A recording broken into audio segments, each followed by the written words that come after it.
ভারতের মোট জিডিপিতে ওয়েস্ট বেঙ্গলের কন্ট্রিবিউশন মাত্র 5%। প্রায় 64 লক্ষ কোটি টাকা দেনার দায়ে ডুবে আছে আমাদের এই বাংলা। মাথা পিছু যদি হিসাব করেন তাহলে বাংলার বাচ্চা থেকে বুড়ো সবার মাথার উপরে প্রায় 60,000 টাকা করে ঋণ রয়েছে। ওটা দেশ ডেভেলপ হচ্ছে, রাজ্যগুলোর গ্রোথ রেট বাড়ছে, আর পশ্চিমবঙ্গের গ্রোথ রেট বাড়ার বদলে দিন দিন কমতে কমতে একেবারে তলানিতে এসে ঠেকেছে। যে কলকাতা শহর একটা সময় সারা ভারতের ইন্ডাস্ট্রিয়াল পাওয়ার হাউস ছিল, গোটা দেশের ম্যানুফ্যাকচারিং হাব, বিজনেস লিডার ছিল, এমনকি ব্রিটিশ ভারতের রাজধানী ছিল, সেই কলকাতা শহরে আজ একটাও বড় ইন্ডাস্ট্রি নেই। প্রশ্ন হচ্ছে কেন? দেশের সব থেকে বেশি বেকার আমাদের এই বাংলায় রয়েছে। শিক্ষা ব্যবস্থার বেহাল দশা, চাকরি নেই, ইনফ্রাস্ট্রাকচার ডেভেলপমেন্ট সবকিছু দিয়ে এখন পিছিয়ে রয়েছে আমাদের এই বাংলা।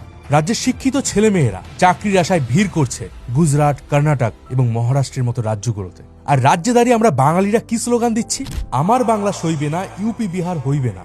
বলছি আর কতদিন আর নস্টালজিয়াতে বাঁচবেন বলুন তো? তাকিয়ে দেখুন একবার, যে ইউপি গুজরাটকে নিয়ে আমরা এত তুচ্ছ তাচ্ছিল্য করি, তাদের জিডিপির ধারে কাছেও আজ বাংলা ঘেঁচতে পারে না। আর সবশেষে সেই প্রশ্নটা আবারও ঘুরে ফিরে আসছে যে বাংলার এই দুর্দশার পেছনের আসল কারণটা কি? কাদের দোষে বাংলা তার গৌরব হারিয়েছে? শুধুই কি রাজনৈতিক ভুল, নাকি এর পেছনে রয়েছে কোনো গভীর ষড়যন্ত্র?